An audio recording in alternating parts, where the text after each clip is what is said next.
ಎಲ್ಲರಿಗೂ ನಮಸ್ಕಾರ. ಚಾಯ್ಗೆ ನಾನು ಛಾಯಾ ನಿಮ್ಮನ್ನೆಲ್ಲ ವೆಲ್ಕಮ್ ಮಾಡ್ತಾ ಇದ್ದೀನಿ. ನಾನು ಒಂದು ಕಾಲೇಜಲ್ಲಿ ಕೆಮಿಸ್ಟ್ರಿ ಪ್ರೊಫೆಸರಾಗಿ ವರ್ಕ್ ಮಾಡ್ತಾ ಇದ್ದೀನಿ. ನಾನು ಇಂಟೆನ್ಷನ್ ಈ ಚಾನಲ್ ಸ್ಟಾರ್ಟ್ ಮಾಡೋದಕ್ಕೆ ಅಂದರೆ ಸಾಧ್ಯ ಆದಷ್ಟು ಕೆಮಿಸ್ಟ್ರಿ ರಿಲೇಟೆಡ್ ಟಾಪಿಕ್ನ ಸಿಂಪಲ್ಲಾಗಿ ಕನ್ನಡದಲ್ಲಿ ಹೇಳುವಂಥ ಪ್ರಯತ್ನ ಮಾಡ್ತಾ ಇದ್ದೀನಿ. ಆ ಸೀರೀಸಲ್ಲಿ ನಾನು ಕೆಮಿಕಲ್ ಕೈನೆಟಿಕ್ಸ್ ಚಾಪ್ಟರ್ನ ಈಗ ಅಪ್ಲೋಡ್ ಮಾಡ್ತಾ ಇದ್ದೀನಿ. ಆಲ್ರೆಡಿ 4 ವೀಡಿಯೋನ ಅದರಲ್ಲಿ ಅಪ್ಲೋಡ್ ಮಾಡಿದ್ದೀನಿ. ಇವತ್ತು ನಾನು ಅಪ್ಲೋಡ್ ಮಾಡ್ತಾ ಇರೋಂಥದ್ದು 5ನೇ video, order of the reaction ಅಂತ.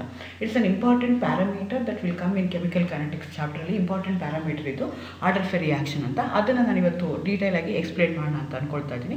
Again welcome to Chaya. ನನ್ನ ಚಾನಲ್ನ ಸಬ್ಸ್ಕ್ರೈಬ್, ಶೇರ್ ಮಾಡಿ. ಈಗ ಫಾರ್ ಎಕ್ಸಾಂಪಲ್ ಒಂದು ಕೆಮಿಕಲ್ ರಿಯಾಕ್ಷನ್ ಅಂತ ತಗೊಳ್ಳೋಣ. A plus B gives C D. Capital ABCD ಏನಿದೆಯಲ್ಲ, ಕ್ಯಾಪಿಟಲ್ AB ಇರೋದು ರಿಯಾಕ್ಟೆಂಟು, ಕ್ಯಾಪಿಟಲ್ CD ಇರೋವಂಥದ್ದು ಪ್ರಾಡಕ್ಟ್ಸ್. A ಆ್ಯಂಡ್ BCD ಏನು ಸ್ಮಾಲ್ ಇದೆಯಲ್ಲ ಅದನ್ನೆಲ್ಲ ನಾವೇನಂತ ಕರಿತೀವಿ ಅಂದರೆ ಸ್ಟೈಕ್ಯೋಮೆಟ್ರಿಕ್. ಅಂದರೆ ಬ್ಯಾಲೆನ್ಸ್ ಮಾಡಿದಾಗ ಏನೋ ಒಂದು ನಂಬರ್ ಬರುತ್ತಲ್ಲ, ಆ ನಂಬರ್ಗೆ ನಾವೇನಂತ ಕರಿತೀವಿ, ಸ್ಟೈಕ್ಯೋಮೆಟ್ರಿಕ್ ಕೋಎಫಿಷಿಯೆಂಟ್ ಅಂತ ಕರಿತೀವಿ. ಅದು ರಿಯಾಕ್ಟೆಂಟು ಇದೆ, ಪ್ರಾಡಕ್ಟು ಇದೆ, ಹಂಗೆ ಇಟ್ಕೊಳ್ಳೋಣ. ಸೊ ನಿಮಗೆ ಗೊತ್ತು, ಆಲ್ರೆಡಿ ನಾನು ಹಳೆ ಎಪಿಸೋಡ್ಗಳಲ್ಲಿ ಹೇಳಿದ್ದೀನಿ. ರೇಟ್ ರಿಯಾಕ್ಷನ್ ಏನಿದೆ ಅಂತ, rate is directly proportional to the active masses of their reactants ಅಂತ ಹೇಳ್ತೀವಿ. ಸೊ ಹಾಗಾಗಿ ಇಲ್ಲಿ ಆ್ಯಕ್ಟಿವ್ ಮಾಸ್ ಯಾವುದು, ನನಗೆ ಎ ಇದೆ, ಬಿ ಇದೆ. So rate is directly proportional, therefore rate is equal to k. That k ಏನಂತ ಕರಿತೀವಿ ನಾವು, ಈಕ್ವಿಲಿಬ್ರಿಯಮ್ ಕಾನ್ಸ್ಟೆಂಟ್, ರೇಟ್ ಕಾನ್ಸ್ಟೆಂಟ್ ಅಂತ ಕರಿತೀವಿ. ಸೊ ಹಾಗಾಗಿ ಈಗ X+Y ಏನು ಆ್ಯಡ್ ಮಾಡ್ತಿರಲ್ಲ ಅದು ಬರುತ್ತಲ್ಲ, ಅದಕ್ಕೆ ನಾವೇನಂತ ಕರಿತೀವಿ, ಆರ್ಡರ್ ಆಫ್ ಎ ರಿಯಾಕ್ಷನ್ ಅಂತ ಕರಿತೀವಿ. ಸೊ ಇವತ್ತು ನಾನು ಏನು ಹೇಳ್ತಾ ಇದ್ದೀನಿ, ಒಂದು ಕೆಮಿಕಲ್ ರಿಯಾಕ್ಷನ್ ತೊಗೊಂಡಿದ್ದೀನಿ. ಆ ಕೆಮಿಕಲ್ ರಿಯಾಕ್ಷನ್ಗೆ ನಾನು ಲಾ ಆಫ್ ಆ್ಯಕ್ಟಿವ್ ಮಾಸ್ನ ಅಪ್ಲೈ ಮಾಡಿದಾಗ ನನಗೆ rate is directly proportional to the concentration of the reactants ಅಂತ ತೊಗೊಂಡೆ. ಆ ರಿಯಾಕ್ಟೆಂಟ್ಸ್ಗೆ ಏನೋ ನಂಬರ್ ಇರುತ್ತೆ, ಕೋಎಫಿಷಿಯೆಂಟ್ ನಂಬರ್ ಇರುತ್ತೆ, ಸ್ಟೈಕ್ಯೋಮೆಟ್ರಿಕ್ ನಂಬರ್ ಇರುತ್ತೆ. ಅದನ್ನು ನಾನು A ಆ್ಯಂಡ್ B ಅಂತ ಬರ್ಕೊಳ್ತೀನಿ. ಸೊ ಅದನ್ನು ಎರಡು ಆ್ಯಡ್ ಮಾಡಿದಾಗ ನನಗೆ ಏನು ಬರುತ್ತಲ್ಲ ಅದಕ್ಕೆ ನಾನೇನಂತ ಕರಿತೀನಿ, ಆರ್ಡರ್ ಆಫ್ ಎ ರಿಯಾಕ್ಷನ್ ಅಂತ ಕರಿತೀನಿ. So where X and Y represent the order with respect to the reactant A and with respect to the reactant B. So ರೇಟ್ನ ನಾವು ಹೇಗೆ ಕ್ಯಾಲ್ಕುಲೇಟ್ ಮಾಡ್ತೀವಿ ಅಂತಂದರೆ, ಈಗ ನಾನು ಫಸ್ಟ್ ಏನು ಮಾಡಬೇಕು, ಈಗ ಇರೋ ರಿಯಾಕ್ಷನ್ ತೊಗೊಂಡ್ರೆ A + B gives C + D ಅಂತ ಇದೆ. ಎಗೆ ಏನು ಮಾಡ್ತೀನಿ, ಫಸ್ಟು ನಾನು ಏನು ಮಾಡ್ತೀನಿ, ಕಾನ್ಸಂಟ್ರೇಷನು ಏದು ಏನು ಮಾಡ್ತೀನಿ, ಬಿದು ಎರಡು ಈಕ್ವಲ್ ಇಟ್ಬಿಟ್ಟು ರಿಯಾಕ್ಷನ್ ಏನಾಗುತ್ತೆ ಅಂತ ಕ್ಯಾಲ್ಕುಲೇಟ್ ಮಾಡ್ತೀನಿ. ಅವಾಗೇನೋ ಬರುತ್ತೆ. ನೆಕ್ಸ್ಟ್ ಟೈಮ್ ಏನು ಮಾಡ್ತೀನಿ, ರಿಯಾಕ್ಟೆಂಟ್ನ ತೊಗೊಳ್ತೀನಿ, ಅದನ್ನು ಏನು ಮಾಡ್ತೀನಿ, ಡಬಲ್ ಮಾಡ್ತೀನಿ. ಆ ಬಿದು ಹಾಗೆ ಇಟ್ಕೊಳ್ತೀನಿ, ಏದು ಮಾತ್ರ ಡಬಲ್ ಮಾಡ್ತೀನಿ. ಡಬಲ್ ಮಾಡಿಬಿಟ್ಟು ಏನಾಗ್ತಿದೆ ರೇಟ್ ಆಫ್ ದಿ ರಿಯಾಕ್ಷನ್ ಅಂತ ಚೆಕ್ ಮಾಡ್ತೀನಿ. ಡಬಲ್ ಆಗ್ತಿದೆಯಾ, ಚೇಂಜ್ ಆಗ್ತಿದೆಯಾ, ವೇರಿ ಆಗ್ತಿದೆಯಾ ಅಂತ ಚೆಕ್ ಮಾಡ್ತೀನಿ. ವೇರಿ ಆಯಿತು ಅಂದರೆ ಎಷ್ಟು ವೇರಿ ಆಯಿತು ಅದನ್ನು ಬರ್ಕೊಳ್ತೀನಿ. That is my X. ಮತ್ತೊಂದು ಸಲ ಹೇಳ್ತೀನಿ, ಕೇಳಿಸ್ಕೊಳ್ಳಿ. ಯಾವುದೇ ಒಂದು ಕೆಮಿಕಲ್ ರಿಯಾಕ್ಷನ್ ಮಾಡಿದಾಗ ಫಸ್ಟ್ ಏನು ಮಾಡ್ತೀನಿ, A ಮತ್ತು B ಎರಡು ರಿಯಾಕ್ಟೆಂಟ್ಸ್ ಇರುತ್ತಲ್ಲ, ಎರಡರದ್ದು ಕಾನ್ಸಂಟ್ರೇಷನ್ ಸೇಮ್ ಇಟ್ಕೊಂಡು ಪ್ರಾಡಕ್ಟ್ ಬರುತ್ತಾ ಅಂತ ನೋಡ್ತೀನಿ. ಪ್ರಾಡಕ್ಟ್ ಬರುತ್ತೆ, ಅದ್ರದ್ದು ರೇಟ್ ಆಫ್ ದಿ ರಿಯಾಕ್ಷನ್ ಏನಾಗುತ್ತೆ ಅಂತ ಕ್ಯಾಲ್ಕುಲೇಟ್ ಮಾಡ್ಕೊಂಡು ಇಟ್ಕೊಳ್ತೀನಿ. ನೆಕ್ಸ್ಟ್ ಏನು ಮಾಡ್ತೀನಿ, ಏದು ರಿಯಾಕ್ಟೆಂಟ್ A ಇರುತ್ತಲ್ಲ ಅದನ್ನು ಏನು ಮಾಡ್ತೀನಿ, ಅದರದ್ದು ಕಾನ್ಸಂಟ್ರೇಷನ್ ಡಬಲ್ ಮಾಡ್ತೀನಿ. 0.1 ಇತ್ತು ಅಂತಂದರೆ ಅದನ್ನು 0.2 ಮಾಡ್ತೀನಿ. ಬಿದು ಹಾಗೆ 0.1 ಇಟ್ಕೊಳ್ತೀನಿ. ಆವಾಗ ರೇಟ್ ಆಫ್ ದಿ ರಿಯಾಕ್ಷನ್ ಏನಾಗುತ್ತೆ ಅಂತ ಕ್ಯಾಲ್ಕುಲೇಟ್ ಮಾಡ್ತೀನಿ. ಕೆಲವು ಸಲ ಡಬಲ್ ಆಗ್ಬೋದು, ಕೆಲವು ಸಲ 3 ಟೈಮ್ಸ್ ಆಗ್ಬೋದು, ಕೆಲವು ಸಲ ರೆಡ್ಯೂಸ್ ಆಗ್ಬೋದು. ಏನಾಗುತ್ತೆ ಅದನ್ನು ನಾನು ಮಾರ್ಕ್ ಮಾಡ್ಕೊಳ್ತೀನಿ. ಅದನ್ನು ಏನಂತ ಕರ್ಕೊಳ್ತೀನಿ, ನಾನು X ಅಂತ ಕರ್ಕೊಳ್ತೀನಿ. ಅದೇ ರೀತಿ ನೆಕ್ಸ್ಟ್ ಏನು ಮಾಡ್ತೀನಿ ಅಂದರೆ, ಏದು ಮತ್ತು 0.1 ಇಡ್ತೀನಿ, ಬಿದು ಏನು ಮಾಡ್ತೀನಿ, ಈಗ ಡಬಲ್ ಮಾಡ್ತೀನಿ. ಡಬಲ್ ಮಾಡಿ ಅದರದ್ದು ಕಾನ್ಸಂಟ್ರೇಷನ್ ಇನ್ಕ್ರೀಸ್ ಆಗುತ್ತಾ ಡಿಕ್ರೀಸ್ ಆಗುತ್ತಾ ಕ್ಯಾಲ್ಕುಲೇಟ್ ಮಾಡ್ತೀನಿ. ಅದರಿಂದ ನನಗೆ ಏನಾಗುತ್ತೆ, rate of the reaction with respect to B ಗೊತ್ತಾಗ್ತಾ ಹೋಗುತ್ತೆ. ಅದು ಇಲ್ಲಿ ನಾವು Y ಅಂತ ತೊಗೊಂಡಿದ್ದೀನಿ. ಸೊ X ಆ್ಯಂಡ್ Y ಎರಡೂ ಆ್ಯಡ್ ಮಾಡಿದಾಗ ಏನು ಬರ್ತಲ್ಲ ಅದನ್ನು ನಾನು ಏನಂತ ಕರಿತೀನಿ, ರೇಷನ್ ಅಂತ ಕರಿತೀನಿ. ಅದನ್ನು ನಾನು ಏನಂತ ಕರಿತೀನಿ, ಆರ್ಡರ್ ಆಫ್ ದಿ ರಿಯಾಕ್ಷನ್ ಅಂತ ಕರಿತೀನಿ. ಹಾಗಾದರೆ ಆರ್ಡರ್ ಆಫ್ ದಿ ರಿಯಾಕ್ಷನ್ನ ಹೆಂಗೆ ಡಿಫೈನ್ ಮಾಡೋದು, the number of reactive molecules whose concentration alters as a result of a chemical change, ಅಥವಾ the sum of powers of the concentration of the reactants in the rate law expression. So rate law ಎಕ್ಸ್ಪ್ರೆಷನಲ್ಲಿ sum of the powers of the concentration of the reactants ಏನು ಬರುತ್ತಲ್ಲ, ಅದರಲ್ಲಿ X+Y ಅಂತ ಬರುತ್ತಲ್ಲ, ಅದಕ್ಕೆ ಅವೆರಡು add ಮಾಡಿದಾಗ ಏನು ಬರುತ್ತಲ್ಲ ಅದಕ್ಕೆ ಏನಂತ ಕರಿತೀನಿ, ನಾನು ಆರ್ಡರ್ ಆಫ್ ಎ ರಿಯಾಕ್ಷನ್ ಅಂತ ಕರಿತೀನಿ. Order of a reaction may be integer 0 ಆಗ್ಬೋದು, 1 ಆಗ್ಬೋದು, 2 ಆಗ್ಬೋದು, 3 ಆಗ್ಬೋದು, ಕೆಲವು ಸಲ ಫ್ರ್ಯಾಕ್ಷನ್ ಆಗ್ಬೋದು. ಹಾಗಾದರೆ characteristics of an order of a reaction ಏನಾಗಿರುತ್ತೆ, reaction order represent the number of species whose concentration is directly affects the rate of the reaction. ನನಗೆ rate of the reaction fast ಆಗುತ್ತಾ ಸ್ಲೋ ಆಗುತ್ತಾ ಅನ್ನೋದು ಯಾವ್ದ್ರ ಮೇಲೆ depend ಆಗುತ್ತೆ ಅಂದರೆ, the number of the reactants and also concentration of those reactants ಅದ್ರ ಮೇಲೆ ಡಿಪೆಂಡ್ ಆಗುತ್ತೆ. It can be obtained by adding all the exponents of the concentration terms in the rate expression. ನಾನು ರೇಟ್ ಈಕ್ವೇಷನ್ ಬರೀತೀನಿ, ಅದರಲ್ಲಿ ನನಗೆ ಅವೆರಡರದ್ದು exponents ಏನು ಬರುತ್ತಲ್ಲ ಅಥವಾ ಪವರ್ ಅಂತ ಏನು ಹೇಳ್ತೀವಲ್ಲ ಅದನ್ನು ತೊಗೊಳ್ತೀವಲ್ಲ, ಅವೆರಡು ಆ್ಯಡ್ ಮಾಡಿದ್ರೆ ಬರುತ್ತೆ ನನಗೆ. The order of the reaction does not depend on the stoichiometric coefficient corresponding to each species in the balanced equation. ನಾನು ಇಲ್ಲಿ ಈಕ್ವೇಷನ್ ಬರೆದಾಗ ಸ್ಮಾಲ್ ಎ ಸ್ಮಾಲ್ ಬಿ ಬರೆದಿದ್ದಲ್ಲ, ಅದು ನಾನು ಏನಂತ ಹೇಳಿದೆ, ಸ್ಟೈಕೋಮೆಟ್ರಿಕ್ ಕೋಎಫಿಷಿಯಂಟ್ ಅಂತ ಹೇಳಿದೆ. But that is not equal to X and Y. X and Y is entirely different, A small B is entirely different. So ಹಾಗಾಗಿ ಸ್ಟೈಕೋಮೆಟ್ರಿಕ್ ಕೋಎಫಿಷಿಯಂಟ್ಗೂ ಮತ್ತು ನನಗೆ ಬ್ಯಾಲೆನ್ಸ್ಡ್ ಈಕ್ವೇಷನಲ್ಲಿ ಆರ್ಡರ್ಗೂ ದೆರ್ ಇಸ್ ನೋ ರಿಲೇಷನ್ಶಿಪ್. ಅಂದ್ರೇನು, ಬ್ಯಾಲೆನ್ಸ್ಡ್ ಕೆಮಿಕಲ್ ಈಕ್ವೇಷನಿಂದ ನಾನು ನೋಡ್ಬಿಟ್ಟು ಇದೇ ಆರ್ಡರ್ ಅಂತ ನನಗೆ ಹೇಳೋಕ್ಕಾಗಲ್ಲ. ಸೊ ನಾನು ಏನು ಮಾಡಬೇಕಾಗತ್ತೆ, ಅದನ್ನು ಕ್ಯಾಲ್ಕುಲೇಟ್ ಎಕ್ಸ್ಪೆರಿಮೆಂಟ್ ಮಾಡಿ ಆ ಕಾನ್ಸಂಟ್ರೇಷನ್ನ ಡಬಲ್ ಮಾಡಿ ಅಥವಾ ಕಾನ್ಸಂಟ್ರೇಷನ್ನ ರಿಡ್ಯೂಸ್ ಮಾಡಿ ಕಾನ್ಸಂಟ್ರೇಷನ್ನ ಚೇಂಜ್ ಮಾಡಿ ಎಕ್ಸ್ಪೆರಿಮೆಂಟಲ್ಲಿ ನಾನು ಅದನ್ನು ಪ್ರೂವ್ ಮಾಡಿ ಅಷ್ಟೇ ಬರೆಯೋಕ್ಕೆ ಸಾಧ್ಯ ಆಗುತ್ತೆ, ಇಲ್ಲ ಅಂದರೆ ಬರೆಯೋಕ್ಕಾಗಲ್ಲ. The reaction order of a chemical reaction is always defined with the help of the reactant concentration, not with the help of the product concentration. So ನನಗೆ ಆರ್ಡರ್ ಆಫ್ ದಿ ರಿಯಾಕ್ಷನ್ ಯಾವುದ್ರ ಮೇಲೆ depend ಆಗುತ್ತೆ ಅಂದರೆ depends only on the reactants, not on the product ಮೇಲೆ ನಾವು dependent ಆಗಲ್ಲ, reactant ಮೇಲೇ depend ಆಗ್ತಾ ಹೋಗ್ತೀವಿ. Again, the value of the order of the reaction can be in the form of an integer or a fraction. It can even have the value of 0 ಇರ್ಬೋದು, 1 to 3 ಇರ್ಬೋದು, fraction ಇರ್ಬೋದು, ಅದು integer ಆಗುತ್ತೆ. This is something about order of the reaction. Order of the reaction ಅಂದ್ರೆ ಏನು, rate equation ಬರೀತೀವಿ. Rate ಈಕ್ವೇಷನಲ್ಲಿ ನನಗೆ exponents of the concentration of the reactant ಏನು ಬರ್ತಲ್ಲ ಅವೆರಡು ಆ್ಯಡ್ ಮಾಡಿದ್ರೆ ಏನು ಬರ್ತಲ್ಲ ಅದಕ್ಕೆ ನಾನು ಅಂತ ಕರಿತೀನಿ ರಿಯಾಕ್ಷನ್ ಆರ್ಡರ್ ಅಂತ ಕರಿತೀನಿ. ಅದು depends only on the concentration of the reactants, not on the product. ಅದು ಫ್ರಾಕ್ಷನ್ ಇರ್ಬೋದು, ಹೋಲ್ ನಂಬರ್ ಇರ್ಬೋದು, ಫ್ರಾಕ್ಷನ್ ಇರ್ಬೋದು, ಹೋಲ್ ನಂಬರ್ ಇರ್ಬೋದು, 0 ಇರ್ಬೋದು, ಎನಿಥಿಂಗ್ ಮೇ ಬಿ ಇರ್ಬೋದು. ಸೊ ನನಗೆ ಆಮೇಲೆ ಅಗೇನ್ ಆ ಸ್ಟೈಕೋಮೆಟ್ರಿಕ್ ಬ್ಯಾಲೆನ್ಸ್ಡ್ ಕೆಮಿಕಲ್ ಇಕ್ವೇಷನ್ ಬರೆದಾಗ ಸ್ಟೈಕೋಮೆಟ್ರಿಕ್ ಕೋಎಫಿಷಿಯಂಟ್ಗೂ ಮತ್ತು ಆರ್ಡರ್ಗೂ there is no relationship. So these are the some of the properties of order of reaction. ಹಾಗಾದರೆ ಯಾವ ಥರ ಆರ್ಡರ್ ಆಫ್ ರಿಯಾಕ್ಷನ್ಸ್ ಇದೆ ಅಂತಂದರೆ, 0 ಆರ್ಡರ್ ರಿಯಾಕ್ಷನ್ ಇದೆ, first order reaction, second order reaction, third order and higher order reaction, pseudo order reaction, complex reactions ಅಂತ ನಾವು ಕರಿತೀವಿ. ಅದೇ ಥರ ಪ್ಯಾರಲಲ್ ರಿಯಾಕ್ಷನ್ಸ್ ಇದೆ, ರಿವರ್ಸಿಬಲ್ ರಿಯಾಕ್ಷನ್ಸ್ ಇದೆ. ಅದೆಲ್ಲನೂ ಡಿಫ್ರೆಂಟ್ ಆಫ್ ದಿ ರಿಯಾಕ್ಷನ್ಸ್ ಏನೇನಾಗುತ್ತೆ ಅಂತ ಈಗ ಒಂದೊಂದೇ ನೋಡ್ಕೊಳ್ತಾ ಬರೋಣ. 0 ಆರ್ಡರ್ ರಿಯಾಕ್ಷನ್. ಸೊ ನನಗೆ ಮುಂಚೆನೇ ಹೇಳಿದೆ, ಆರ್ಡರ್ನ ಏನಿದೆಯಲ್ಲ ಅದು ಎಕ್ಸ್ಪೆರಿಮೆಂಟಲ್ಲೇ ಪ್ರೂವ್ ಮಾಡಬೇಕು, ನನ್ನ ಬ್ಯಾಲೆನ್ಸ್ಡ್ ಕೆಮಿಕಲ್ ಈಕ್ವೇಷನಿಂದ ಗೊತ್ತಾಗೋದಿಲ್ಲ. ಸೊ ನಾನು ಮಾಡಿದಾಗ ಏನಾಗುತ್ತೆ, ಈಗ ಯಾವುದೋ ಒಂದು ರಿಯಾಕ್ಷನ್ನ ತೊಗೊಂಡಿದ್ದೀನಿ, ಆ ರಿಯಾಕ್ಷನ್ನ ತೊಗೊಂಡಾಗ ನನಗೆ ಏನು ಮಾಡ್ತಾ ಇದ್ದೀನಿ, ಕಾನ್ಸಂಟ್ರೇಷನ್ ಇನ್ಕ್ರೀಸ್ ಮಾಡ್ತೀನಿ, ಎರಡನ್ನೂ ಇನ್ಕ್ರೀಸ್ ಮಾಡ್ತೀನಿ. ಎ ಪ್ಲಸ್ ಬಿ ಇದೆ, ಎದು ಫಸ್ಟ್ ಎರಡು ಸಮ ಇಟ್ಕೊಂಡು ಚೆಕ್ ಮಾಡ್ತೀನಿ, ಏನೋ ಒಂದು ರೇಟ್ ಆಫ್ ದಿ ರಿಯಾಕ್ಷನ್ ಬರುತ್ತೆ, ಒಂದನ್ನು ಇನ್ಕ್ರೀಸ್ ಮಾಡ್ತೀನಿ ಏನಾಗುತ್ತೆ ಅಂತ ನೋಡ್ತೀನಿ, ಇನ್ನೊಂದನ್ನು ಇನ್ಕ್ರೀಸ್ ಮಾಡ್ತೀನಿ ಏನಾಗುತ್ತೆ ನೋಡ್ತೀನಿ. ಸೊ ಯಾವುದನ್ನು ಇನ್ಕ್ರೀಸ್ ಮಾಡಿದ್ರೆ ಯಾವುದಾದ್ರು ಡಿಕ್ರೀಸ್ ಮಾಡಿದ್ರೆ rate of the reaction remains the same. It's independent on the concentration of the reactant. ನೀವು 2 ಪಟ್ಟಾದ್ರೂ ತೊಗೊಳ್ಳಿ, 3 ಪಟ್ಟಾದ್ರೂ ತೊಗೊಳ್ಳಿ, ರಿಯಾಕ್ಟೆನ್ಸ್ ಎಷ್ಟೇ ಇದ್ರೂ ಪ್ರಾಡಕ್ಟ್ ಫಾರ್ಮೇಷನ್ ಆಗುವಂಥದ್ದು ಸೇಮ್ ಟೈಮ್ಗೆ ಆಗ್ತಾ ಇರ್ತಲ್ಲ, ಅಂಥ ರಿಯಾಕ್ಷನ್ಸ್ಗೆ ನಾವು ಏನಂತ ಕರಿತೀವಿ, 0 ಆರ್ಡರ್ ರಿಯಾಕ್ಷನ್ಸ್ ಅಂತ ಕರಿತೀವಿ. ಈಗ ಎ ಮತ್ತು ಎ ಇದೆ, ಅದು ನೀವು 1 ಲೀಟ್ರ್ ಎ ತೊಗೊಂಡು 1 ಲೀಟ್ರ್ ಬಿ ತೊಗೊಂಡ್ರು rate of the reaction remains the same. ಅಥವಾ ಇದನ್ನು 2 ಲೀಟ್ರ್ ಎ 2 ಲೀಟ್ರ್ ಬಿ ತೊಗೊಂಡ್ರು rate of the reaction remains the same. ಅಂದರೆ ಕಾನ್ಸಂಟ್ರೇಷನ್ ಆಫ್ ದಿ ರಿಯಾಕ್ಟೆನ್ಸ್ ಎಷ್ಟಾದರೂ ಇರಲಿ, ಆದರೆ ಪ್ರಾಡಕ್ಟ್ ಬರೋ ಅಂಥದ್ದು ಅಷ್ಟೇ ಟೈಮ್ಗೆ ಬರ್ತಾ ಇರ್ತಲ್ಲ, ಅಂಥ ರಿಯಾಕ್ಷನ್ಸ್ಗೆ ನಾವು ಏನಂತ ಕರಿತೀವಿ, 0 ಆರ್ಡರ್ ರಿಯಾಕ್ಷನ್ ಕರಿತೀವಿ. The change in the concentration of the reactant has no effect on the speed of the reaction. ಅದೇ ರೇಟ್ ಆಫ್ ದಿ ರಿಯಾಕ್ಷನ್ ಇರ್ಬೋದು, ಸ್ಪೀಡ್ ಆಫ್ ದಿ ರಿಯಾಕ್ಷನ್ ಅದಕ್ಕೆ ಅದನ್ನು ಡಿಪೆಂಡೆಂಟ್ ಆಗಲ್ಲ, ಅಂಥ ರಿಯಾಕ್ಷನ್ಗೆ ನಾವು ಏನಂತ ಕರಿತೀವಿ, 0 ಆರ್ಡರ್ ರಿಯಾಕ್ಷನ್ ಅಂತ ಕರಿತೀವಿ. ಇಲ್ಲಿ rate is directly proportional to the K. Example ಬೇಕು ಅಂದರೆ reverse of the Haber's process. Haber process nothing but the formation of ammonia. ಅಲ್ಲಿ ಪ್ಲಾಟಿನಮ್ ಕ್ಯಾಟಲಿಸ್ಟ್ ಯೂಸ್ ಮಾಡ್ತೀವಿ, ಟೆಂಪ್ರೇಚರ್ ಯೂಸ್ ಮಾಡ್ತೀವಿ, ಪ್ರೆಷರ್ ಯೂಸ್ ಮಾಡ್ತೀವಿ, ಅದು ರಿವರ್ಸ್ ಆಗುತ್ತಲ್ಲ, ಆ ರಿಯಾಕ್ಷನ್ಗೆ ನಾವೇನಂತ ಕರಿತೀವಿ, reverse of Haber process. Haber ಪ್ರೋಸೆಸ್ಸಲ್ಲಿ ಏನಾಗ್ತಿದೆ, ಅಮೋನಿಯಾ ಇದೆ, ಅಮೋನಿಯಾ ಏನಾಗ್ತಿದೆ, ಡಿಸೋಸಿಯೇಷನ್ ಆಗ್ತಿದೆ into H2 and N2. So ನೀವು 1 ಲೀಟ್ರ್ ತೊಗೊಳ್ಳಿ, 2 ಲೀಟ್ರ್ ತೊಗೊಳ್ಳಿ, 5 ಲೀಟ್ರ್ ತೊಗೊಳ್ಳಿ, ammonia the rate of the reaction remains the same. ಅಂಥ ರಿಯಾಕ್ಷನ್ಗೆ ನಾವೇನಂತ ಕರಿತೀವಿ, 0 ಆರ್ಡರ್ ರಿಯಾಕ್ಷನ್ ಅಂತ ಕರಿತೀವಿ. ಆ ಥರ ಬೇರೆ ಬೇರೆ ಎಕ್ಸಾಂಪಲ್ಸ್ ಬೇಕು ಅಂದರೆ ಆಲ್ ಫೋಟೋಕೆಮಿಕಲ್ ರಿಯಾಕ್ಷನ್ಸ್ ಏನಿದೆಯಲ್ಲ ಅದೆಲ್ಲನೂ 0 ಆರ್ಡರ್ ರಿಯಾಕ್ಷನ್ಸೇ ಆಗುತ್ತೆ. ಸೊ ನನಗೀಗ 0 ಆರ್ಡರ್ ರಿಯಾಕ್ಷನ್ ಹೌದಾ ಇಲ್ವಾ ಅಂತ ನಂಗೆ ಹೆಂಗೆ ಗೊತ್ತಾಗುತ್ತೆ ಅಂದರೆ, when I plot concentration versus time, ಅವಾಗ ಏನಾಗುತ್ತೆ, ಸ್ಲೋಪ್ ಏನಾಗುತ್ತೆ, ಕೆ ಬರ್ತಾ ಹೋಗುತ್ತೆ.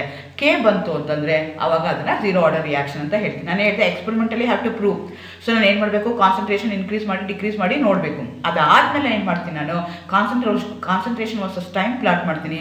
ಸ್ಲೋಪ್ ಏನಾದರೂ ಕೆ ಬಂತು ಅಂತಂದರೆ ಅದನ್ನು ನಾನು 0 ಆರ್ಡರ್ ರಿಯಾಕ್ಷನ್ ಅಂತ ಕರಿತೀನಿ. ಅದೇ ರೀತಿ ಫಸ್ಟ್ ಆರ್ಡರ್ ರಿಯಾಕ್ಷನ್ ಅಂತಿದೆ. ಇಲ್ಲಿ ಇದು rate of the reaction is proportional to the first power of the concentration of the reactant. The rates reaction depends on the concentration of only 1 reactant. So ನಾನು ಹೇಳಿದೆ ಈಗ 2 ರಿಯಾಕ್ಟೆಂಟ್ ಇದೆ, 2 reactant ನಂದು product ಕೊಡ್ತಾ ಇದೆ ಅಂತ ಇಟ್ಕೊಳ್ಳೋಣ. ಒಂದು ರಿಯಾಕ್ಟೆಂಟ್ದು ಕಾನ್ಸಂಟ್ರೇಷನ್ ಚೇಂಜ್ ಮಾಡಿದ್ರು, ಡಿಕ್ರೀಸ್ ಮಾಡಿದ್ರು, ಇನ್ಕ್ರೀಸ್ ಮಾಡಿದ್ರು, rate of the reaction remains the same. ಆದರೆ ಇನ್ನೊಂದನ್ನು ಮಾತ್ರ ಏನಾಗ್ತಾ ಹೋಗುತ್ತೆ ಅಂದರೆ, ಇನ್ಕ್ರೀಸ್ ಮಾಡಿದ್ರೆ ಡಿಕ್ರೀಸ್ ಮಾಡಿದ್ರೆ rate of the reaction change ಆಗುತ್ತೆ. ಅಂಥ ರಿಯಾಕ್ಷನ್ಗೆ ನಾನು ಅಂತ ಕರಿತೀನಿ, ಫಸ್ಟ್ ಆರ್ಡರ್ ರಿಯಾಕ್ಷನ್ ಅಂತ ಕರಿತೀನಿ. 2 ರಿಯಾಕ್ಟೆಂಟ್ ಇದ್ದರೆ ಒಂದು ರಿಯಾಕ್ಟೆಂಟ್ ಮಾತ್ರ ಏನು ಮಾಡುತ್ತೆ, going to affect the rate of the reaction, going to affect the speed of the reaction. ಅಂಥ ರಿಯಾಕ್ಷನ್ಸ್ಗೆ ನಾನು ಏನಂತ ಕರಿತೀನಿ, ಫಸ್ಟ್ ಆರ್ಡರ್ ರಿಯಾಕ್ಷನ್ ಅಂತ ಕರಿತೀನಿ. ಎಕ್ಸಾಂಪಲ್ ಬೇಕು ಅಂದರೆ ಹೈಡ್ರೋಜನೇಷನ್ ಆಫ್ ಈಥೀನ್ ತಗೊಳ್ತಾ ಇದ್ದೀನಿ. ಈಥೀನ್ ಇದೆ, ಅದನ್ನು ethene when undergoes hydrogenation in presence of finely divided nickel use ಮಾಡ್ತಾ ಇದ್ವಿ. ಅವಾಗ ಏನಾಗುತ್ತೆ ಅಂತಂದರೆ ಇಲ್ಲಿ ಏನಾಗಿದೆ, ಹೈಡ್ರೋಜನ್ನು ಇದೆ ಮತ್ತು ನನಗೆ ಈಥೀನು ಇದೆ. ಬಟ್ ನಮ್ಮದು rate of the reaction depends only on the concentration of the ethene ಇದೆಯಲ್ಲ, ಅಂಥ ರಿಯಾಕ್ಷನ್ಸ್ಗೆ ನಾನು ಏನಂತ ಕರಿತೀನಿ, ಫಸ್ಟ್ ಆರ್ಡರ್ ರಿಯಾಕ್ಷನ್ ಅಂತ ಕರಿತೀನಿ. All natural and artificial radioactive decay ಏನಾಗುತ್ತಲ್ಲ, because they going to have unstable nuclear ಇರುತ್ತೆ, ಹಾಗಾಗಿ they undergo nuclear. All these reactions are example for first order reaction. First order reaction ಅಂದ್ರೇನು, ಎರಡು reactant ಇದೆ, ಒಂದು reactant ಮಾತ್ರ rate of the ರಿಯಾಕ್ಷನ್ನ alter ಮಾಡುತ್ತೆ, ಐದರ್ ಇನ್ಕ್ರೀಸ್ ಮಾಡ್ಬೋದು ಡಿಕ್ರೀಸ್ ಮಾಡ್ಬೋದು, ಅದು ಮಾಡುತ್ತಲ್ಲ ಅಂಥ ರಿಯಾಕ್ಷನ್ಗೆ ನಾನು ಅಂತ ಕರಿತೀನಿ ಫಸ್ಟ್ ಆರ್ಡರ್ ರಿಯಾಕ್ಷನ್. ಎಕ್ಸ್ಪೆರಿಮೆಂಟಲ್ ಹೆಂಗೆ ಮಾಡ್ಬೋದು ಅಂದರೆ log of a - x versus time plot ಮಾಡ್ತೀನಿ. ಆವಾಗ slope is equal to negative k divided by 2.303 ಆಗುತ್ತೆ. ಅದು ಬಂತು ಸ್ಲೋಪ್ ಅಂತಂದರೆ ಅವಾಗ ಅದನ್ನು ಏನಂತ ಹೇಳ್ತೀನಿ ನಾನು, ಫಸ್ಟ್ ಆರ್ಡರ್ ರಿಯಾಕ್ಷನ್ ಹೇಳ್ತಾ ಹೋಗ್ತೀನಿ.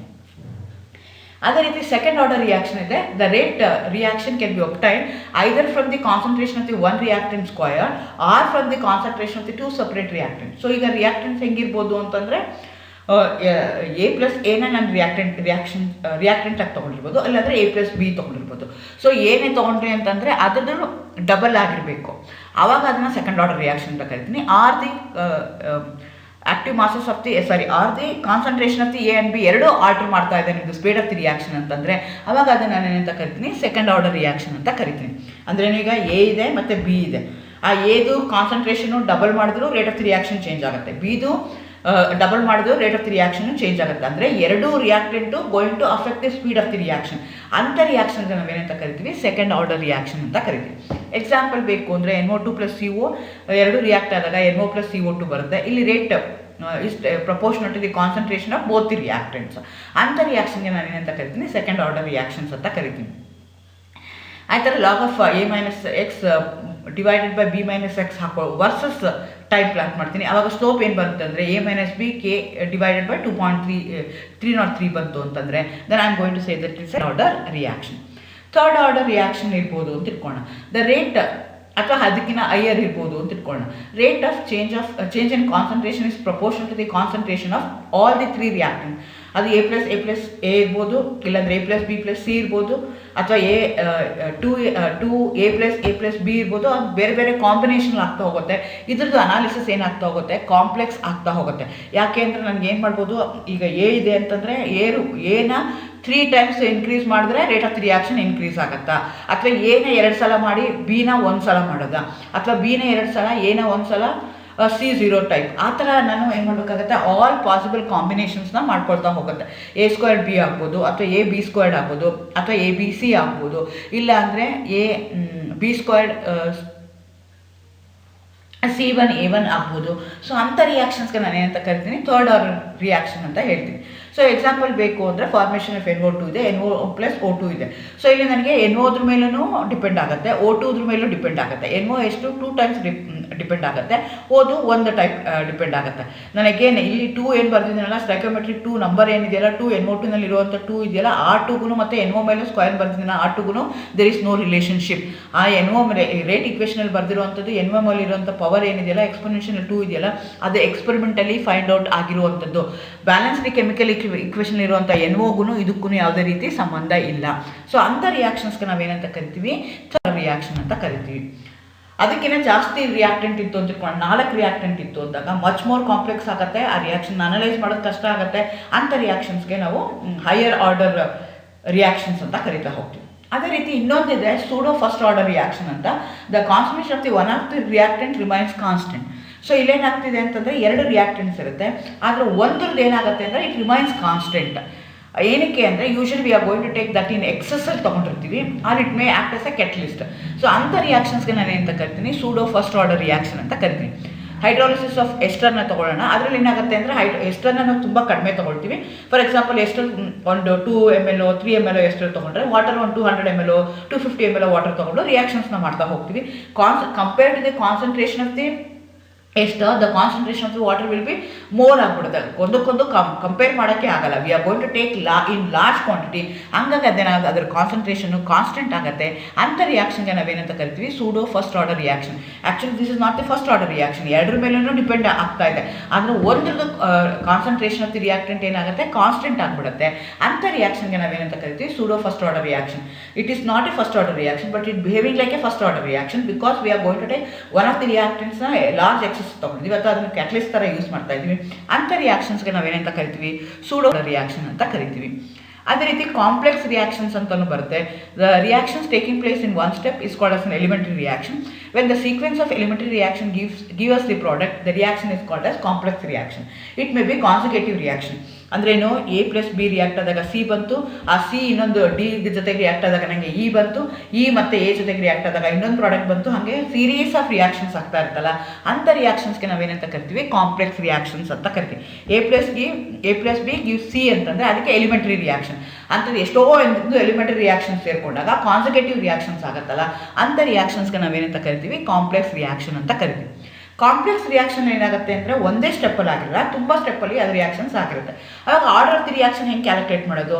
ಅಂಥ ರಿಯಾಕ್ಷನ್ಗೆ ಆರ್ಡರ್ ಆಫ್ ದಿ ರಿಯಾಕ್ಷನ್ ಯಾವ್ದು ತೊಗೊಳ್ತೀವಿ ಅಂದರೆ which is the slowest step, ತುಂಬ ನಿಧಾನಕ್ಕೆ ಯಾವ್ದು ಆಗ್ತಾ ಇರುತ್ತಲ್ಲ ಅದನ್ನು ನಾವು ರೇಟ್ ಡಿಟರ್ಮಿನಿಂಗ್ ಸ್ಟೆಪ್ ಅಂತ ಕರಿತೀವಿ. It going to stay for a longer time so that I can analyse, I can test, I can check ಏನಾಗ್ತಾ ಇದೆ, ಆರ್ಡರ್ ಎಷ್ಟಿದೆ ಅಂತ ನಾನು ಮಾಡಬೇಕು. ತುಂಬ ಫಾಸ್ಟಾಗಿ ಅದು ಇನ್ಸ್ಟಂಟೇನಿಯಸ್ ಆಗಿ ಒಂದು ಫಾರ್ಮಿಂದ ಇನ್ನೊಂದು ಫಾರ್ಮ್ ಕನ್ವರ್ಟ್ ಆದಾಗ ಅದು ಏನು ಕನ್ವರ್ಟ್ ಆಗ್ತಿದೆ, ಎಷ್ಟು ಟೈಮ್ ತೊಗೊಳ್ತಿದೆ ಅಂತ ನಾನು ಅನಲೈಸ್ ಮಾಡೋಕ್ಕಿಂತ ಕಡಿಮೆ ಟೈಮ್ ತೊಗೊಂಡ್ಬಿಡ್ತು ಅಂದರೆ ಐ ಕ್ಯಾನಾಟ್ ಅನಲೈಸ್. ಸೊ ಹಾಗಾಗಿ ಯಾವುದು ತುಂಬ ಸ್ಲೋ ಇರುತ್ತಲ್ಲ ಅದನ್ನು ನಾವೇನಂತ ಕರಿತೀವಿ ರೇಟ್ ಡಿಟರ್ಮಿನಿಂಗ್ ಸ್ಟೆಪ್ ಅಂತ ಕರಿತೀವಿ. For example, oxidation of ethene to carbon dioxide and water passes through a series of intermediate steps in which alcohol, aldehyde, acids ಎಲ್ಲನೂ ಫಾರ್ಮೇಷನ್ ಆಗ್ತಾ ಹೋಗುತ್ತೆ. ಸೊ ಇದರಲ್ಲಿ ನಾವು ಯಾವ್ದು ತೊಗೊಳ್ತೀವಿ ಅಂದರೆ ಯಾವುದು ತುಂಬ ಸ್ಲೋ ಇರುತ್ತಲ್ಲ ಅದನ್ನು ನಾವು ರೇಟ್ ಡಿಟರ್ಮಿನಿಂಗ್ ಸ್ಟೆಪ್ ಅಂತ ತೊಗೊಳ್ತೀವಿ. Radioactive series, isotopes, decay follow the first order reaction, but it's a consecutive reaction. ಅದು consecutive reaction, series of reactions ಆಗ್ತಾನೆ. This is an example for complex reaction. ಅದೇ ರೀತಿ ಪ್ಯಾರಲಲ್ ರಿಯಾಕ್ಷನ್ಸ್ ಅಂತಲೂ ಇನ್ನೊಂದು ಪದ use ಮಾಡ್ತೀವಿ ನಾವು. The reaction in a substance react and decomposes in more than one way. ಒಂದೇ ರಿಯಾಕ್ಟೆಂಟು 2-3 ಥರ ಏನು ಮಾಡ್ಬೋದು ರಿಯಾಕ್ಷನ್ಸ್ ಆಗ್ಬೋದು. ಅಂತ ಪ್ಯಾರಲಲಿ ದ ರಿಯಾಕ್ಷನ್ಸ್ ಆಗಿ ಪ್ರಾಡಕ್ಟ್ ಬರ್ತಾ ಇರ್ತಲ್ಲ ಅಂಥದಕ್ಕೆ ನಾವೇನಂತ ಕರಿತೀವಿ ಪ್ಯಾರಲಲ್ ರಿಯಾಕ್ಷನ್ಸ್ ಅಂತ ಹೇಳ್ತಿರ್ತೀವಿ. ಸೇಮ್ ಪ್ರಾಡಕ್ಟೇ ಬರ್ತಾ ಇರುತ್ತೆ, ಆದರೆ ಏನಾಗುತ್ತೆ ಅಂದರೆ ಅದು ಆರ್ಡರ್ ಆಫ್ ದಿ ರಿಯಾಕ್ಷನ್ ಏನಾಗ್ತಾ ಹೋಗುತ್ತೆ ಅಥವಾ rate speed of the reaction ಏನಾಗ್ತಾ ಹೋಗುತ್ತೆ ಡಿಫ್ರೆಂಟ್ ಆಗ್ತಾ ಹೋಗುತ್ತೆ. ಅಂಥ ರಿಯಾಕ್ಷನ್ಗೆ ನಾವು ಪ್ಯಾರಲಲ್ ರಿಯಾಕ್ಷನ್ ಅಂತ ಕರಿತೀವಿ. ಅಂಥ ರಿಯಾಕ್ಷನ್ಗೆ order of the reaction is given by the fastest step. ಯಾವುದು ಫಾಸ್ಟಾಗಿ ಡಿಕಂಪೋಸ್ ಆಗುತ್ತಲ್ಲ, ಯಾವುದು ಫಾಸ್ಟಾಗಿ ಫಾರ್ಮೇಷನ್ ಆಗುತ್ತಲ್ಲ ಅಂಥ ರಿಯಾಕ್ಷನ್ ನಾವು ಕನ್ಸಿಡರ್ ಮಾಡ್ತೀವಿ. ಎಕ್ಸಾಂಪಲ್ ನೈಟ್ರೇಷನ್ ಆಫ್ ಫಿನಾಲ್ಸ್, ನೈಟ್ರೋಫಿನಾಲ್ಸ್ ಬರುತ್ತೆ, ಆರ್ಥೋ ಬರುತ್ತೆ, ಪ್ಯಾರಾ ಬರುತ್ತೆ, ಮೆಟಾ ಬರುತ್ತೆ, 3 ಬರುತ್ತೆ. ಯಾವುದು ಫಸ್ಟ್ ಬರುತ್ತೆ, ಯಾವುದು ಸೆಕೆಂಡ್ ಬರುತ್ತೆ, ಅದ್ರ ಮೇಲೆ ನಾನು ಏನು ಮಾಡ್ತಾ ಹೋಗ್ತೀನಿ, this will be the reaction ಅಂತ ಹೇಳ್ತಾ ಹೋಗ್ತೀನಿ. ಅದೇ ರೀತಿ ಅಪೋಸಿಂಗ್ ರಿವರ್ಸಿಬಲ್ ರಿಯಾಕ್ಷನ್ಸ್ ಅಂತ ಇದೆ. ಅದೇನಾಗುತ್ತೆ ಅಂದರೆ ರಿಯಾಕ್ಟೆಂಟ್ಸು ರಿಯಾಕ್ಟ್ ಆಗಿ ಪ್ರಾಡಕ್ಟ್ ಬರುತ್ತೆ, ಪ್ರಾಡಕ್ಟ್ ಮತ್ತೆ ಕಂಬೈನ್ ಆಗಿ ರಿಯಾಕ್ಟೆಂಟ್ ಬರ್ತಲ್ಲ ಅಂಥ ರಿಯಾಕ್ಷನ್ಸ್ಗೆ ನಾವು ಅಪೋಸಿಂಗ್ ರಿಯಾಕ್ಷನ್ಸ್ ಅಂತ ಕರಿತೀವಿ. ಇಲ್ಲ ಅಂದರೆ ರಿವರ್ಸಿಬಲ್ ರಿಯಾಕ್ಷನ್ಸ್ ಅಂತ ಕರಿತೀವಿ. For both opposing or reversible reaction, the order is influenced by both forward reaction and backward reaction. ಎರಡರ ಮೇಲೂ ನಾವು ಅದನ್ನು ತೊಗೋಬೇಕಾಗತ್ತೆ. So order of the reaction ನಾನು ಬರೀ ರಿಯಾಕ್ಟೆಂಟ್ ಮೇಲೆ ತೊಗೊಳಕ್ಕಾಗಲ್ಲ. ಒಂದು ಸೈಡಲ್ಲಿ ರಿಯಾಕ್ಟೆಂಟ್ ಆಗಿರುತ್ತೆ, ಇನ್ನೊಂದು ಕೇಸಲ್ಲಿ ಪ್ರಾಡಕ್ಟ್ ಏನಾಗುತ್ತೆ ರಿಯಾಕ್ಟೆಂಟ್ ಆಗುತ್ತೆ. ಸೊ ಎರಡನ್ನೂ ತೊಗೊಂಡು ನಾನು order of the reaction calculate ಮಾಡಬೇಕಾಗತ್ತೆ. So these are the different types of reactions ಇದೆ. ಡಿಫ್ರೆಂಟ್ ಟೈಪ್ಸ್ ಆಫ್ ರಿಯಾಕ್ಷನ್ಸಲ್ಲಿ ಆರ್ಡರ್ನ ನಾನು ಕ್ಯಾಲ್ಕುಲೇಟ್ ಮಾಡೋವಂಥದ್ದು ಬೇರೆ ಬೇರೆ ಆಗ್ತಾ ಹೋಗುತ್ತೆ. ನಾನು ಮುಂಚೆನೇ ಹೇಳಿದೆ order of reaction cannot be obtained from the balanced chemical equation. Stoichiometric coefficient number ತೊಗೊಂಡು ನಾನು ಆರ್ಡರ್ ಆಫ್ ದಿ ರಿಯಾಕ್ಷನ್ ಹೇಳೋಕ್ಕಾಗಲ್ಲ. ಅದನ್ನು experimentally have to do it. So what are the different methods are there? There are many methods are there, but I have here listed 4 different methods. ಮೊದಲನೇದಕ್ಕೆ substitution method ಅಂತ ಹೇಳ್ತೀವಿ, ಎರಡನೇದು initial rate method ಅಂತ ಹೇಳ್ತೀವಿ, data plotting method ಅಂತ ಹೇಳ್ತೀವಿ, half life determination method ಅಂತ ಹೇಳ್ತೀವಿ. ಈ ಮೆಥಡ್ಗೆ ಬೇರೆ ಬೇರೆ ಟರ್ಮಿನಾಲಜೀಸನ್ನು ಯೂಸ್ ಮಾಡ್ತಾರೆ. ಡೇಟಾ ಪ್ಲಾಟಿಂಗಿಗೆ ಗ್ರಾಫಿಕಲ್ ಮೆಥಡ್ ಅಂತ ಹೇಳ್ತಾರೆ, ಸಬ್ಸ್ಟಿಟ್ಯೂಷನ್ ಮೆಥಡ್ಗೆ ಬೇರೆ ಇನ್ನೊಂದು ಟರ್ಮ್ ಯೂಸ್ ಮಾಡ್ತಾರೆ. ಸೊ ಮೀನಿಂಗ್ ಒಂದೇ ಇದೆ, ಆದರೆ ಯೂಸ್ ಮಾಡುವಂಥದ್ದು ಟರ್ಮಿನಾಲಜಿಗಳು ಬೇರೆ ಆಗುತ್ತೆ. ಮೊದಲನೇದು ನೋಡೋಣ, substitution method. Data accumulated in a kinetic study may be substituted in an integrated form of an equation which describes the various orders. ಇದು ತುಂಬ ಸಿಂಪಲ್ ಆಗಿರುವಂಥದ್ದು. ರೇಟ್ ಈಕ್ವೇಷನ್ ನಾವು ಎಕ್ಸ್ಪೆರಿಮೆಂಟಲ್ಲಿ ಪ್ರೂವ್ ಮಾಡೋದು, ರೇಟ್ ಈಕ್ವೇಷನ್ ಬರೆಯೋದು, ಅಲ್ಲಿ ಏನು ರಿಯಾಕ್ಟೆಂಟ್ ಮೇಲೆ ಬಂದಿರೋವಂಥ exponential ಅಂದರೆ ಆ ಪವರ್ ಏನಿದೆಯಲ್ಲ ಅವೆರಡು ಆ್ಯಡ್ ಮಾಡಿಬಿಟ್ರೆ ನನಗೆ ಈಸಿಯಾಗಿ ರೇಟ್ ಆಫ್ ದಿ ರಿಯಾಕ್ಷನ್ ಬರ್ತಾ ಹೋಗುತ್ತೆ. When an equation found in which the calculated k values remains constant, the reaction is considered to be of that particular order. So x plus y, ನಾನು ಮುಂಚೆನೇ ಹೇಳ್ದಂಗೆ ಅಲ್ಲಿ X plus Y ಅಂತ ಬರುತ್ತೆ, ಎಕ್ಸ್ನ ಮತ್ತು ವೈನ ಎಕ್ಸ್ಪೆರಿಮೆಂಟಲ್ಲಿ ಪ್ರೂವ್ ಮಾಡ್ತೀನಿ, ಅವೆರಡು ಆ್ಯಡ್ ಮಾಡಿದೆ ನನಗೆ ಬರುತ್ತೆ. ಇದಕ್ಕೆ ನಾನು ಏನಂತ ಕರಿತೀನಿ, ಸಬ್ಸ್ಟಿಟ್ಯೂಷನ್ ಮೆಥಡ್ ಅಂತ ಕರಿತೀನಿ. ಎರಡನೇ ಮೆಥಡ್ ಇದೆ initial rates method. The graphs are plotted of the rate of the reaction against the concentration and the initial rate determined from the gradient at a time 0. ನಿಮಗೆ ಗೊತ್ತು rate of the reaction proceeds with the time. 10 ಮಿನಿಟ್ಸ್ಗೆ ಏನೋ ಒಂದು ಬೇರೆ ಥರ rate of the reaction ಇರುತ್ತೆ, 20 ಮಿನಿಟ್ಗೆ rate of the reaction ಬೇರೆ ಆಗ್ತಾ ಹೋಗುತ್ತೆ. 0th ಮಿನಿಟ್ಗೆ ಏನು ರೇಟ್ ಆಫ್ ದಿ ರಿಯಾಕ್ಷನ್ ಅಂತ ಕನ್ಸಿಡರ್ ಮಾಡಿಕೊಂಡು ಆ ರೇಟ್ನ ನಾನು ಏನು ಮಾಡ್ತೀನಿ, ಎಗೇನ್ಸ್ಟ್ ದಿ ಕಾನ್ಸಂಟ್ರೇಷನ್ ಪ್ಲಾಟ್ ಮಾಡ್ತಾ ಹೋಗ್ತೀನಿ. ಆವಾಗ ನನಗೆ ಬೇರೆ ಬೇರೆ ಥರ ಗ್ರಾಫ್ಸ್ ಬರ್ತಾ ಹೋಗುತ್ತೆ. From that graph I can easily find out initial rates of the ರಿಯಾಕ್ಷನ್ನ ಕನ್ಸಿಡರ್ ಮಾಡಿಕೊಂಡು rate of the reaction at 0th minute ಏನಾಗಿರ್ತಲ್ಲ ಅದನ್ನು ಕನ್ಸಿಡರ್ ಮಾಡಿಕೊಂಡು ಎಗೇನ್ಸ್ಟ್ ದಿ ಕಾನ್ಸಂಟ್ರೇಷನ್ ನಾನು ಏನು ಮಾಡ್ತಾ ಹೋಗ್ತೀನಿ, ಗ್ರಾಫ್ನ ಪ್ಲಾಟ್ ಮಾಡ್ತಾ ಹೋಗ್ತೀನಿ. 0 ಆರ್ಡರ್ ಏನಾದರೂ ಇತ್ತು ಅಂತಂದರೆ ನಿಮ್ಗೆ ಏನಾಗುತ್ತೆ, ಸ್ಟ್ರೈಟ್ ಲೈನ್ ಬರುತ್ತೆ. The line is independent of the ಕಾನ್ಸಂಟ್ರೇಷನ್ಗೂ ಅದಕ್ಕೂ ಡಿಪೆಂಡೆಂಟೇ ಇಲ್ಲ. ಆವಾಗ 0 ಆರ್ಡರ್ ಅಂದರೆ ನಿಮಗೆ ಸ್ಟ್ರೈಟ್ ಲೈನ್ ಬರ್ತಾ ಹೋಗುತ್ತೆ. If it is A straight line passing the origin ಇತ್ತು ಅಂತಂದರೆ ಅವಾಗ ಅದನ್ನ ಏನಂತ ಕರಿತೀವಿ ನಾವು, ಫಸ್ಟ್ ಆರ್ಡರ್ ರಿಯಾಕ್ಷನ್ ಅಂತ ಕರಿತೀವಿ. If the curve is obtained, curve ಥರ ಬಂತು ಅಂತ ಇಟ್ಕೊಳ್ಳೋಣ, ಸ್ಟ್ರೈಟ್ ಲೈನೂ ಇಲ್ಲ, ಪ್ಯಾರಲಲ್ ಲೈನೂ ಇಲ್ಲ, ಕರ್ವ್ ಬಂತು ಅಂತಂದರೆ ಅವಾಗ ಅದನ್ನು ನಾನು ಸೆಕೆಂಡ್ ಆರ್ಡರ್ ರಿಯಾಕ್ಷನ್ ಅಂತ ಹೇಳ್ತೀನಿ. This is the way I am going to calculate experimentally. I am going to check whether it's a first order, 0 order or second ಅಂತ ಕ್ಯಾಲ್ಕುಲೇಟ್ ಮಾಡ್ತಾ ಹೋಗ್ತೀನಿ. ಥರ್ಡ್ ಮೆಥಡ್ ಇದೆ, ಅದಕ್ಕೆ ಏನಂತ ಕರಿತೀವಿ ನಾವು, ಡೇಟಾ ಪ್ಲಾಟಿಂಗ್ ಮೆಥಡ್ ಅಥವಾ ಗ್ರಾಫಿಕಲ್ ಮೆಥಡ್ ಅಂತ ಹೇಳ್ತೀವಿ. ಇಲ್ಲಿ ಏನು ಮಾಡ್ತೀನಿ ಅಂದರೆ plot of log C against time plot ಮಾಡ್ತಾ ಹೋಗ್ತೀನಿ. ಏನು ಪ್ಲಾಟ್ ಮಾಡ್ತೀನಿ ನಾನು, graph log C against time plot ಮಾಡ್ತೀನಿ. ಅದೇನಾದರೂ ಲೀನಿಯರ್ ಆಗಿತ್ತು ಅಂತಂದರೆ ಅವಾಗ ಅದನ್ನು ಫಸ್ಟ್ ಆರ್ಡರ್ ರಿಯಾಕ್ಷನ್ ಅಂತ ಕರಿತೀನಿ. ಆ ಥರ ಪ್ಲಾಟ್ ಆಫ್ 1/c ಎಗೇನೆಸ್ಟ್ ಟೈಮ್ನ ಪ್ಲಾಟ್ ಮಾಡ್ತೀನಿ. ಅದು ಏನಾದರೂ ಲೀನಿಯರ್ ಬಂತು ಅಂದರೆ ಅವಾಗ ಅದನ್ನು ಸೆಕೆಂಡ್ ಆರ್ಡರ್ ಅಂತ ಕರಿತೀನಿ. ಇಫ್ ದ ಸ್ಟ್ರೈಟ್ ಲೈನ್ ಬಂತು ಅಂದರೆ ಅವಾಗ ಅದನ್ನ ಏನಂತ ಕರಿತೀನಿ, 0 ಆರ್ಡರ್ ಅಂತ ಕರಿತೀನಿ. ಸೊ ಇಲ್ಲಿ ಏನು ಮಾಡ್ತಾ ಇದ್ದೀನಿ, ಅಲ್ಲಾದರೆ ಹಿಂದಿನ ಕೇಸಲ್ಲಾದರೆ ಇನಿಷಿಯಲ್ ಕಾನ್ಸಂಟ್ರೇಷನ್ ಅಟ್ 0th ಮಿನಿಟಲ್ಲಿ ಕ್ಯಾಲ್ಕುಲೇಟ್ ಮಾಡಿದೆ. ಇಲ್ಲಿ ಹಂಗಲ್ಲ, log C against time plot ಮಾಡ್ತೀನಿ, ಇನ್ನೊಂದು ಕಡೆಗೆ 1/c ಎಗೇನೆಸ್ಟ್ ಟೈಮ್ ಪ್ಲಾಟ್ ಮಾಡ್ತೀನಿ. ಅದೇ ಥರ rate of the reaction the concentration plotted against ಮಾಡ್ತಾ ಹೋಗ್ತೀನಿ ಅಂತ ತಿಳ್ಕೊಳ್ಳಿ. ಸೊ ಎಲ್ಲ ಕಡೆಗೂ ಏನಾಗುತ್ತೆ, ನಿಮಗೆ ಲೀನಿಯರ್ ಲೈನೇ ಬರ್ತಾ ಹೋಗುತ್ತೆ. ಆ based on that I am going to say whether it's first order ಅದ್ರ ಬಗ್ಗೆ ಹೇಳ್ತಾ ಹೋಗ್ತೀನಿ. ಆ ಥರ ನಾಲ್ಕನೇದಿದೆ ಆಫ್ ಲೈಫ್ ಡಿಟರ್ಮಿನೇಷನ್ ಮೆಥಡ್ ಅಂತ ಹೇಳ್ತೀವಿ. In general half life of a reaction in which the concentration of the reactant are identical and the relationship is give t half is directly proportional to 1 divided by a n minus 1 where n gives the order of the reaction. So ಈ formula ಹಾಕ್ಕೊಂಡು ನಾನು half life type calculate ಮಾಡಿಕೊಂಡು also I can calculate the rate of the reaction. If the two reactions are run at a different initial concentration A1 and A2 with their respective half-life, putting them in the above equation in the logarithmic form, we get n is equal to log of t of 1 divided by t of 2 plus 1 divided by log of A2 divided by A1. ಈ formula ಹಾಕ್ಕೊಂಡು ನಾನು ಏನು ಮಾಡ್ಕೋಬೋದು, order of the ರಿಯಾಕ್ಷನ್ನ calculate ಮಾಡ್ಕೋಬೋದು. Half life time of that particular reaction ಗೊತ್ತಿತ್ತು ಅಂತ ಇಟ್ಕೊಳ್ಳೋಣ. ಆವಾಗ ಏನಾಗುತ್ತೆ, ನನಗೆ ಈ ಫಾರ್ಮುಲಾಗಳು ಹಾಕ್ಕೊಂಡು t half is directly proportional to 1 divided by a to the power of n minus 1 ಅದನ್ನು ಹಾಕ್ಕೊಂಡು ನಾನು ಆರ್ಡರ್ ಆಫ್ ದಿ ರಿಯಾಕ್ಷನ್ನು ಕ್ಯಾಲ್ಕುಲೇಟ್ ಮಾಡೋದು. ಅದೇ ಥರ ಈಗ ಅಂದರೆ ಸಮರೈಸ್ ಮಾಡೋದಾದರೆ ಆರ್ಡರ್ ಆಫ್ ದಿ ರಿಯಾಕ್ಷನ್ ಅಂದ್ರೇನು, sum of the powers of the concentration terms in the rate equation. ನಾನು ರೇಟ್ ಈಕ್ವೇಷನ್ನ ಬರೀಬೇಕು. ರೇಟ್ ಈಕ್ವೇಷನಲ್ಲಿ ಕಾನ್ಸಂಟ್ರೇಷನ್ ಮೇಲೆ ಏನು ಪವರ್ ಬರ್ತಾರೆ ಆ ಪವರ್ಗಳನ್ನ ಆ್ಯಡ್ ಮಾಡಿದ್ರೆ ನನಗೆ ಆರ್ಡರ್ ಆಫ್ ದಿ ರಿಯಾಕ್ಷನ್ ಬರುತ್ತೆ. Order of the reaction may be a whole number or a fraction, even a 0. It cannot be obtained from the stoichiometric balanced chemical equation. It has to be determined experimentally. There are different methods are there to find out the order of the reaction. The order of the reaction is applicable to all chemical reactions ಏನಿದೆಯಲ್ಲ ಎಲ್ಲ chemical ರಿಯಾಕ್ಷನ್ಸ್ಗೂ ನಾನು order of the reaction ಮಾಡ್ಕೋಬೋದು. ಅದು complex ಆಗಿರ್ಬೋದು, 0 order ಆಗಿರ್ಬೋದು, pseudo order reactions ಆಗಿರ್ಬೋದು, complex reactions ಆಗಿರ್ಬೋದು, ಪ್ಯಾರಲಲ್ ರಿಯಾಕ್ಷನ್ಸ್ ಆಗಿರ್ಬೋದು, ಯಾವುದೇ ರೀತಿ ರಿಯಾಕ್ಷನ್ಸ್ ಆದರೂ ಎಲ್ಲ ಕೆಮಿಕಲ್ ರಿಯಾಕ್ಷನ್ಸ್ಗೂ ನಾನು order of the reaction can be calculated by different methods are there. Thank you. All the best.